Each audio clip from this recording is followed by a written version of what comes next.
এই ভিডিওতে আমি আপনাদের দেখাবো যে ডবল এমসিবি খুলে কিভাবে আপনারা সিঙ্গেল এমসিবি কানেকশন করবেন লাইন থাকা অবস্থায়। তা কিন্তু আমি এই ভিডিওতে আপনাদের সহজে দেখানোর চেষ্টা করব।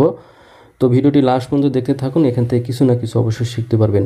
তো কাজ জানলেও করতে পারবেন, কাজ না জানলেও কিন্তু এই ভিডিও দেখে আপনারা আপনাদের নিজের বাসাতে কাজটি করবেন। কিভাবে করবেন আমি আপনাদের দেখিয়ে দিচ্ছি। তো দেখেন এখানে মেন সুইচ থেকে হয়ে কিন্তু ডবল পুলে কানেকশনটা করা আছে। তো এখানে কাট আউটটা প্রথমে খুলবেন, কারণ কাট আউট যদি প্রথমে না খুলেন তাহলে কিন্তু বিপদ ঘটতে পারে, কারণ অনেক সময়তে বিপদ ঘটে যায়, বিপদ ঘটতে সময় লাগে না। তো কাট আউটটা খুলবেন, ফার্স্ট কাট আউট খুলবেন। কাট আউট খুললে কিন্তু লাইন এখন ডিসকানেক্ট হয়ে গেল, আর কোনো ভয় থাকলো না। যদি কেউ মেন সুইচের এই হ্যান্ডেলটা তুলে দাও তাহলে কিন্তু সমস্যা হবে না। তো খোলার পরে এখন আপনি যদি মনে করেন যে এই মেন সুইচটা বন্ধ করে হ্যান্ডেলটা বন্ধ করে দিবেন, হ্যান্ডেলটা নিচের দিকে চাপ দিবেন, তাহলে কিন্তু মেন সুইচটা বন্ধ হয়ে গেল। তো কাট আউটে বের করে ফেলবেন, মেন সুইচটা অফ করে দেবেন, তাহলে কাজটা করা আপনার জন্য সমস্যা হবে না। তো দেখেন প্রথমে আমরা কি করব, এই কভারটা খুলব। কি কারণে আমরা এখন ডবল পুলের এমসিবিটা চেঞ্জ করে সিঙ্গেল দেবো, কারণ ডবল পুলের এমসিবি 63 বা 32 থাকে। তো যেহেতু আমাদের লোড কম সেহেতু এখানে লাগানো আছে 32 অ্যাম্পিয়ারের। তো আমাদের লোড যেহেতু কম সেহেতু এত অ্যাম্পিয়ারের যদি ডবল পুলের এমসিবি লাগানো হয়, সেক্ষেত্রে কি হয়, শর্ট সার্কিট বা ওভারলোড হলে কিন্তু টিপ পড়ে না। অনেক সময় দেখা যায় যে সার্কিট ব্রেকার পুড়ে যায়, তারপরে কিন্তু শর্ট সার্কিট হয়, তারপরে কিন্তু সার্কিট ব্রেকার টিপ পড়ে না। কারণ কি, কারণ একটাই, আমাদের বেশি অ্যাম্পিয়ারের সার্কিট ব্রেকার লাগানোর জন্য। তো সেই কারণে আপনার লোডের উপর ভিত্তি করেই কিন্তু আপনাকে এই ডবল পুলের এমসিবি বা সিঙ্গেল পুলের এমসিবি ব্যবহার করতে হবে। তো আমরা এই নিচেরটা কিন্তু ইনপুট লাইন, তো আর আউটপুট লাইন উপরেরটা। তো দেখেন, তো খুলছি, খোলার পরে কিন্তু আমাদের এখানে একটা সিঙ্গেল 10 লাগাবো, দুইটা 10 লাগাবো। যেহেতু আমাদের এখানে ফ্রিজ আছে এবং সুইচ বোর্ড আছে, ফ্রিজ আছে, রাইস কুকার আছে, এটা লাইট, এই সিম্পল কয়েকটা জিনিস। তো একটাতে লাগাতে হবে আমরা 16 লাগাবো, একটাতে 10 লাগাবো, 10 and 16 লাগাবো। তো দেখেন দুই কোম্পানির আছে, কিন্তু যাই হোক একটা আরএফএল ক্লিকার আছে এবং ব্লিঙ্ক আছে সুপারস্টারের, আপনারা যে ভালো লাগে সেটা লাগাতে পারেন, সমস্যা নেই। তো লাগানো হয়ে গেল।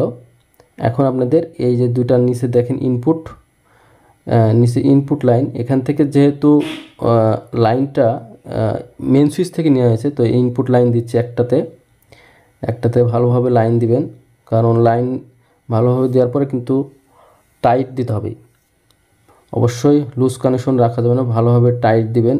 এমসিবির যে কানেকশনটা আছে, এমসিবির যে টার্মিনালগুলো আছে সেগুলোতে কিন্তু ভালোভাবে টাইট দিবেন। সার্কিট ব্রেকারে কখনো লুজ কানেকশন রাখা যাবে না, যদি লুজ কানেকশন থাকে সেখান থেকে শর্ট সার্কিট হয়ে কিন্তু আগুন ধরার সম্ভাবনা থাকে।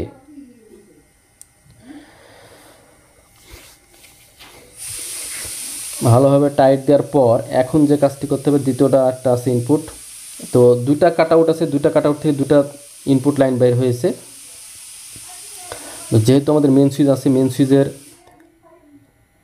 সুইচটা ভালো আছে, সেই কারণে মেন সুইচ থেকে ইনপুট লাইন নিয়ে হয়েছে। এবার টাইট দেবে, এবার কিন্তু টাইট দিতে ভালোভাবে টাইট দিবেন। আপনার লোড কম থাকলে অবশ্যই কম অ্যাম্পিয়ারের সার্কিট ব্রেকার লাগাবেন, অবশ্যই লোডের উপর ভিত্তি করে। অর্থাৎ লোড যদি বেশি থাকে বেশি অ্যাম্পিয়ারের আপনার সার্কিট ব্রেকার ব্যবহার করুন, লোড যদি কম থাকলে কম অ্যাম্পিয়ারের সার্কিট ব্রেকার ব্যবহার করতে হবে, তা নাহলে কিন্তু অনেক রকম বিপদ ঘটতে পারে। তো ইনপুট লাইন দিলাম নিচে এবং আউটপুট দুটা লাইন আছে, এটা যে আমরা যে লোড চালাবো সেই লোডের কানেকশনটা। তো আপনাদের আমি এখনই দেখিয়ে দিচ্ছি। তো দেখেন এই যে লাইনটা, এই লাইনটাতে দিতে হবে কানেকশন। এই যে দেখেন,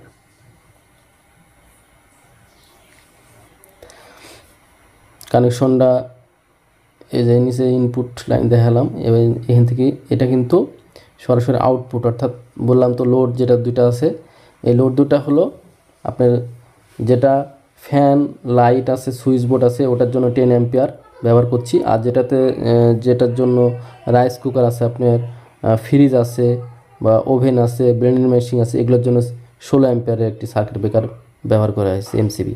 এটা এই যে একেবারে আপনার লাইন যেটাতে আমরা দিলাম ব্যবহার করলাম সেটাতে কিন্তু দেওয়া হয়েছে। তো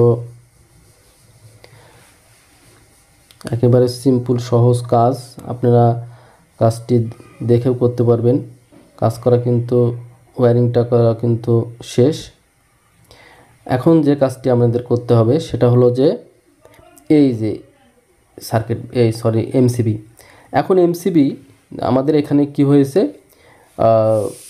যে কাট আউটটা আছে, এই কাট আউটের বিষয়টা জানি। কাট আউট কিন্তু যদি মোটা দেন, এখন যদি আপনার মোটা ব্যবহার করেন কাট আউটের তারটা, সেক্ষেত্রে কি হবে আপনাদের আমি জানিয়ে দিচ্ছি। দেখেন কাট আউট, এই যে একটাই এরম 3 তার নেবেন, এর ভিতরে 3 তার আছে, এই 3 তারটা সিলবেন ভালোভাবে, আর ইনসুলেন্সটা ভালোভাবে সিলবেন। সিলার পরে দেখেন একটা তার নেবেন, একটা তার নিয়ে এই যে ফিউজ আছে, এই ফিউজের কাট আউটে তারটা দিয়ে দেবেন। এখানে অবশ্যই মনে রাখতে হবে যে এখানে কিন্তু চিকন তার ব্যবহার করা যাবে না, কারণ চিকন তার যদি আপনি ব্যবহার করেন সেক্ষেত্রে শর্ট সার্কিট হলে আগে মেন সুইচের কাট আউটটা পুড়বে। আর এখানে যদি আপনি মোটা তার ব্যবহার করেন সেক্ষেত্রে এখানে শর্ট সার্কিট হলেও আপনি মেন সুইচের যে এমসিবিতে যে যা টিপ পড়বে। এই জন্যে অবশ্যই কাট আউটে মোটা তার দিবেন যদি এমসিবি ব্যবহার করেন সেক্ষেত্রে।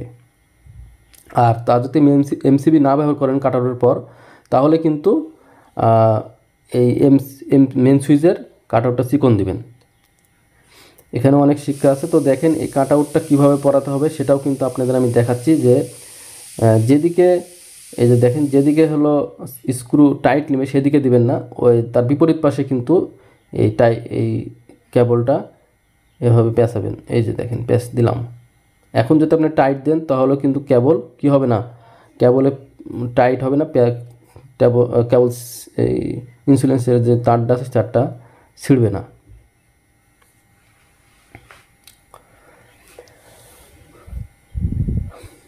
দেখেন প্রত্যেকটা থেকে দুইটাতে কিন্তু কাট আউট লাগানো শেষ। এখন আমরা এটা কি করব, এই মেন সুইচে লাগিয়ে দেব।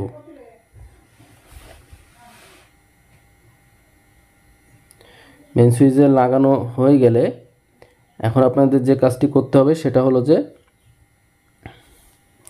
আমরা যে ওয়্যারিংটা করলাম সেই ওয়্যারিংটা ঠিক হলো কি না আপনারা সেটা আমি আপনাদের দেখাচ্ছি। এখন এখানে কিন্তু লাইন আছে, লাইন থাকা অবস্থাতে কিন্তু সাবধানতার সাথে কাজ করবেন। এখানে কোনো মতে নিচে হাত দেওয়া যাবে না, মেন কথা হলো। তো এখন হ্যান্ডেলটা তুলে দিলাম মেন সুইচের, তোলার পরে কিন্তু লাইন অলরেডি চলে এসেছে। এখন সার্কিট ব্রেকার যদি আমরা তুলে দিই সেক্ষেত্রে কিন্তু আমাদের ঘরের যে লোড আছে লাইট ফ্যান সেগুলো কিন্তু সব চলবে। দেখেন